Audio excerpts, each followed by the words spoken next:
Hey everybody, welcome back to Growing Zone 9B. My name is Kristen and thank you guys for joining me. We are out on the new swing. In case you guys didn't get a glimpse of that video, it was a really short video. I didn't include too much of it because it was a really easy build. This swing actually came from Amazon. It's a Amish built swing. It was super easy to get together. It was just this bottom piece, this back piece was already together. We just had to screw it in, and then the side arm pieces. Now the chain actually belonged to a previous swing that we had out here, and it's very bright out here, as you guys can see. So I'm like scooting a little bit over here in the corner because try to block some of that sun, because it seems like every time that I try to do a video, you either get the airplane or you guys get some other type of background noise. So before, when I had my other swing up, we actually had a passion fruit over here on this side of it, our little build, and it ran up over the top and through these pieces of wood slats that we have put up, and then it actually creeped over here to the other side, and it made a nice natural canopy. It was gorgeous. Unfortunately, it kind of got diseased being over there in the shade, and I think it started rotting at the roots. So that's something that we'll have to keep in mind. But the passion fruit, it's a patio passion, and it seems to do best actually in that area. So that's where we're gonna actually continue to keep it with the new plant that we have, and maybe just try to keep it a little more trimmed back and let it maybe get some more air. There's a lot of breeze that actually flows through that area, so I'm not sure what got to it. You know, that's just garden life. You're gonna have things that grow really well, you're gonna have things that fail. We tried putting the passion fruit on this other side, and what happened was it got so hot that it just actually didn't work out very well. It just died from heat, and I know that seems mind-blowing, but like today we are easily in the 90s. It's roasting. There's like very little breeze. There's a little bit of breeze, but not as much as I personally would like. A lot of the vegetables this time of year are starting to die back. We are coming into April, and honestly, like, this is what's going to start happening is in the afternoons our vegetables just look like they're just giving up on life. And I understand, like, it's so hot. So I had a question brought up to me. One of my friends is actually starting a garden. She wants to do more of a plant-based diet, and so she had said to me, hey, I want to start growing my own vegetables, and I'm not really sure where to get started. I've watched some of your videos, and being new at this, I am confused about what do you mean when you're talking about compost, when you're talking about soil, when you're talking about dirt, because I do intermix that language. So I can understand where that might be a little confusing for folks. So I want to go ahead and provide a little bit of clarification about how I do my beds. So when I'm talking about that I pick up compost, that compost that we pick up in the truckload is not something you can buy at the store. Now she's just wanting to do a small single bed, like a 9-in-1, just to get started and give it a try.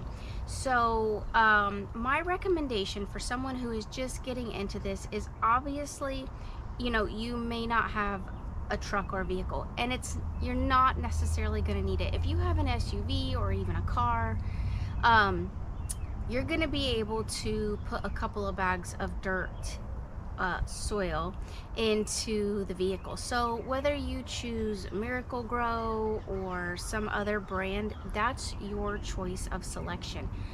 I don't push anything either way.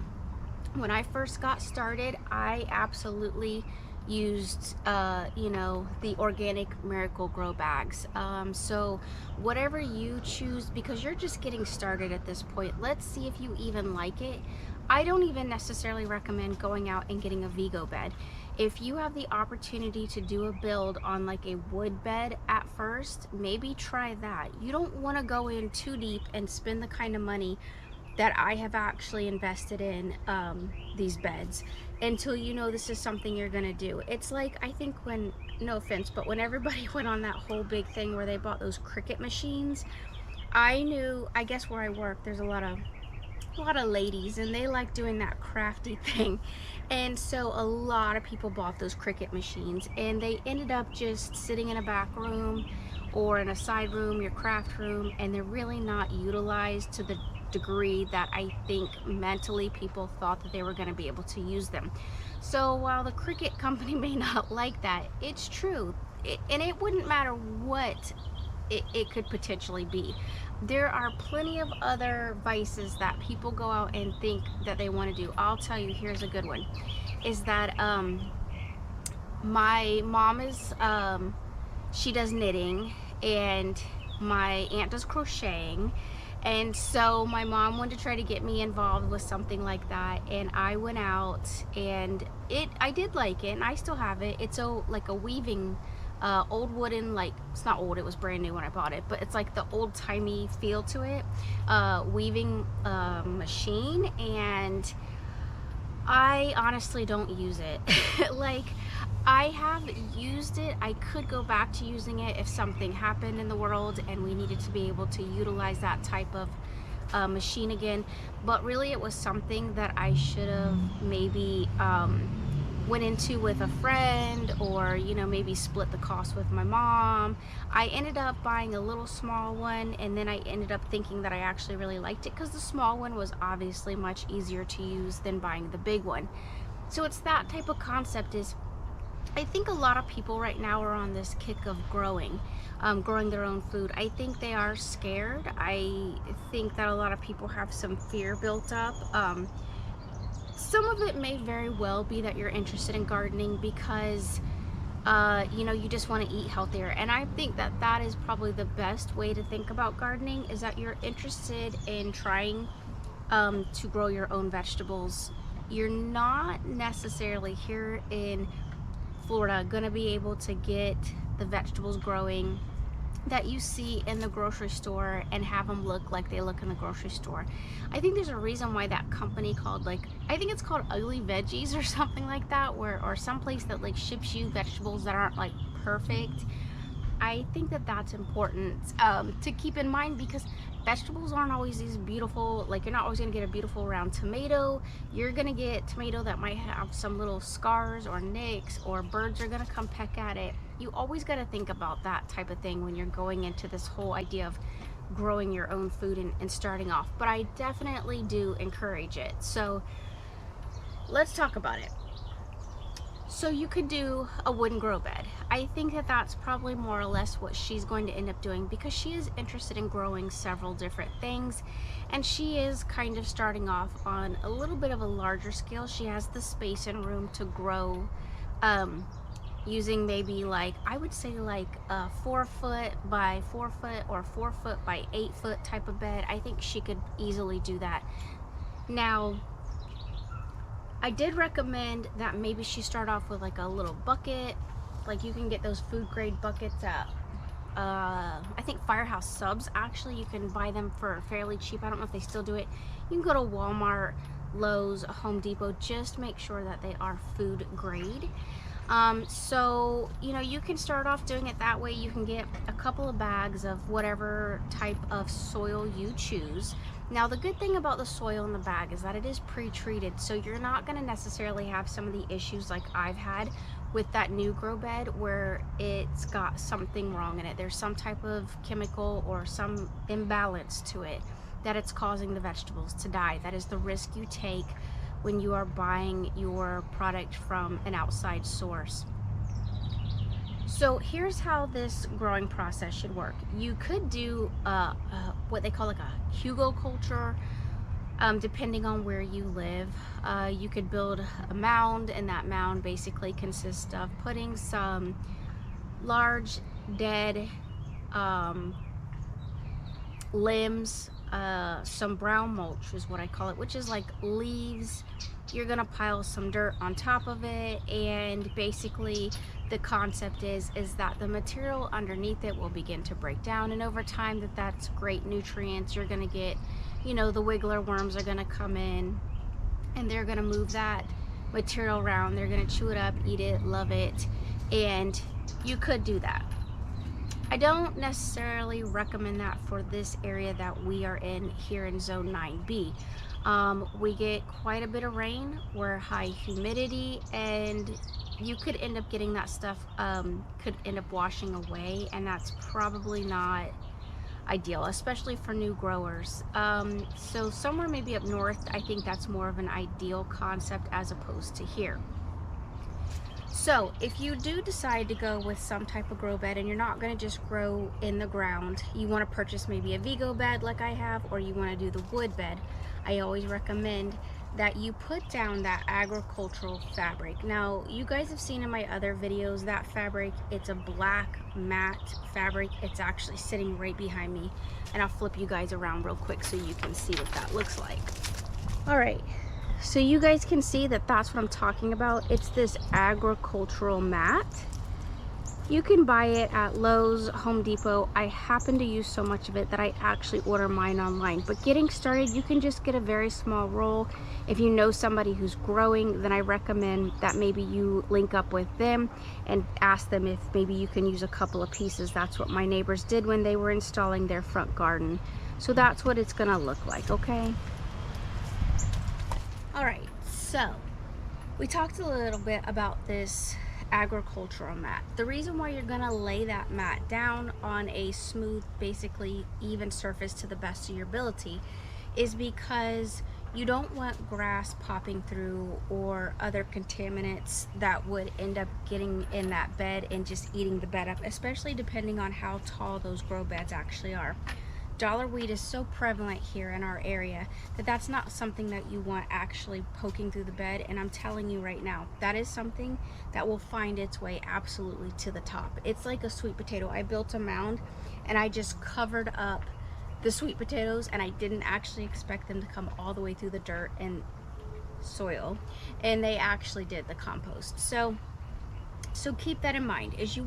My recommendation is that you're gonna lay the agricultural mat. Then you're going to build the frame around it. If you're using wood, or if you're actually using the Vigo type bed, that bed's already going to be established for you. You're just going to obviously be screwing it in and then setting it in place. So how I would recommend on a little bit of a cheaper way to get that bed going without having to buy so many bags of dirt, because soil at the store is going to end up costing you quite a bit of money, especially if you're using an organic type soil, because most of us are getting into this, or at least I'm being questioned about it, is because of, you know, health, and they want to, you know, whatever. You do what works best for you. Sometimes buying organic is not always the best. Buy what works for you. If you feel like regular Miracle-Gro or another brand is going to work best, then you figure that out on your own. My recommendation would probably be Miracle-Gro, just because I've had success in the past with it, and so I know that it gets very hot here, and it seems to hold moisture well enough that it's not saturating the roots, but the roots are still having that aeration through it. So first start off in these large beds. If you have some down limbs or something that is truly rotten wood, I would say, not like termite rotten, but rotten enough that it's going to break down and not start off new shoots, I would say lay the bottom of that bed with that. If you don't have that, you can absolutely use cardboard. I have used cardboard on probably, I would say, at least 80% of my beds here have had cardboard, because it's an easier material to break down and it's more easily accessible, especially living in a subdivision. I can absolutely go and get some boxes from somewhere, those brown cardboard boxes. Make sure the staples and tape have been pulled off, and you don't want something that has a lot of color, because then that could just bleed into the bed and it could affect your growing. So I would probably put, depending on what size bed you have, I'd put a couple layers of that in there. Now if I'm in the Vigo bed, I'm definitely doing probably 4 to 5 inches of cardboard alone. And I'm laying that on the bottom so that way I'm not having to put so much compost into the bed. Again, I grow on a little bit larger scale, so I am buying it by the truckload. So start off with the cardboard. Next, if you're just doing one bed like we're going to be talking about now, is go ahead, and if you have brown material, if you have leaves that are breaking down and you can see them and they're floating around in your yard and you can rake them up, I would say or recommend that you find some leaves. If not, you can absolutely use Miracle-Gro through the remainder of the rest of the bed. If not, if you actually have access to some what most people would call dirt, if you have access to dirt, then go ahead and fill your bed with dirt, and then implement potentially some black cow, because black cow is definitely going to help that soil to be able to produce what you're looking to produce. Now I also recommend is that you get some perlite and mix into this bed, because if you don't use perlite in that bed, what's going to happen here in our state is, like I said, when it rains, those vegetables, their roots are not going to be able to breathe, and it's going to actually rot, and you don't want that to happen, because your vegetables will not turn out like you think they're supposed to. So let's start over with that little process. Let's just say you're using a Vigo bed. That Vigo bed will consist of the agricultural mat on the bottom. You're going to implement some cardboard boxes, maybe about 5 inches or so, depending on how much you feel comfortable with and where you're getting your cardboard, and if you can get cardboard. And then the rest of it, you're going to do just a mix that around with a shovel. You're going to use perlite, you're going to use your Miracle-Gro or whatever product that you've decided to purchase for your soil, and then throw in, depending on which type you're using, dirt or whatever, you're going to implement some black cow, because it does need some nutrients in there. So that would be my recommendation for someone who's basically just starting. I really think that the best route to do is just to get maybe like I said, just those 5-gallon buckets, and just start off doing it that way. You don't have to grow on a large scale. Eating healthy doesn't have to be expensive. I think that it's expensive here where I actually grow, and what I'm doing is because we don't live out in the country. I don't have access to, cow manure or horse manure to be able to implement in the bed, so I am buying that. And then thankfully there is a place that does the composting.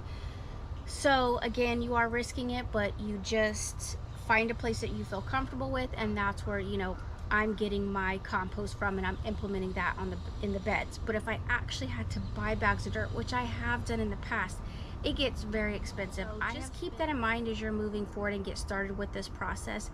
Don't overcomplicate, and do your research, do your own research. Always do your own research and look at what will work best in your area. Hopefully a little bit of this information has helped you guys to get excited about starting a new little adventure growing your own food.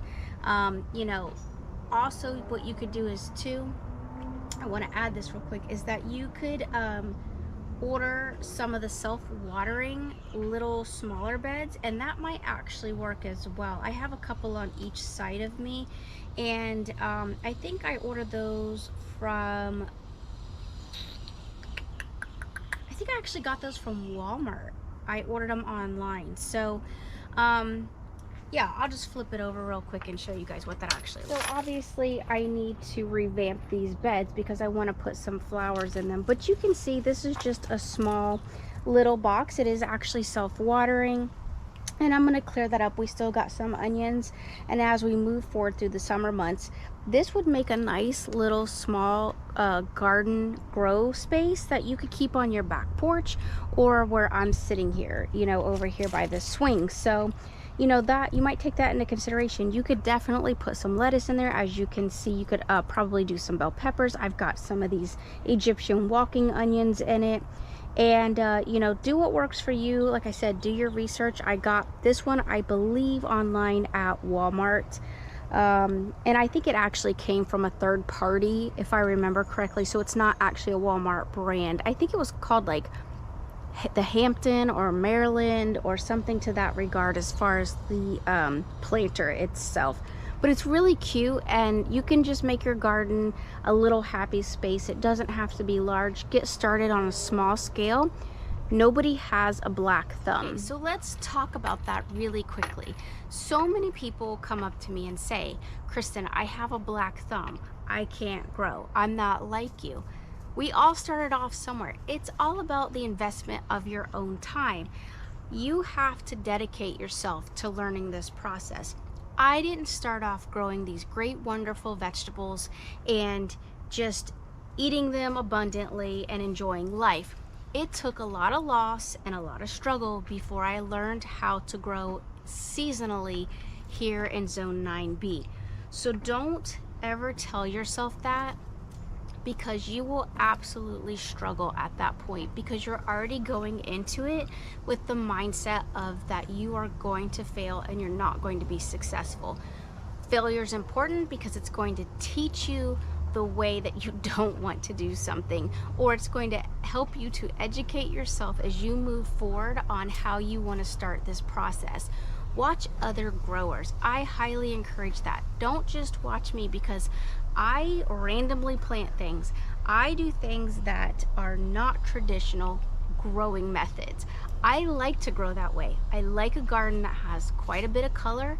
I like a garden that gives me my own happiness, and I put what I want to put in those beds. And I like kind of spreading things out, because like I've told you guys before, here in Florida is we have massive amounts of bugs. We never get that cool weather that's going to get rid of those nasty caterpillars or other leaf eating, munching bugs.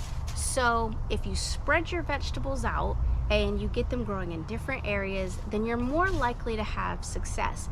Make sure that you're not overwatering the plant or underwatering the plant. Choose something that you would really enjoy eating. I enjoy eating tomatoes, so I love growing lots of tomatoes. I also love growing cucumbers, although I have learned that cucumbers usually get annihilated here. I also love the passion fruit, so that's something that's much easier to grow. And I love those mulberries, as you guys know. Those mulberries are absolutely amazing, and I don't have to do much work, and I don't have to keep them in a bed. So again, do your research on what you actually want to put in those beds, and think about what you and your family are absolutely going to love and enjoy, and just try it with one thing. Don't go out and buy all these seeds on something that you don't know that's going to work for you. So just give it a try, like play around with it and enjoy yourself. This should be fun. It shouldn't be frustrating. And make sure that any investment that you're making, that you are absolutely not going to be in dire straits if it does not work out for you. Always. All right, guys, we got to make this super quick. So I was trying to finish that video up with you guys, and I told you it's just blazing hot out here. It's about 90 degrees and the camera shut off on me. So the point of that, really quickly, was basically just do what you love and don't go out and do this large scale. Try it small first and then venture out from there. All right, guys. Thank you for watching. I really appreciate all your likes, all your shares, subscribing, and being a part of what we're doing here in Growing Zone 9B. So until next time, get out there, get your hands dirty, love one another, and treat animals with love and respect. Thank you all. I'll see you guys in the garden soon.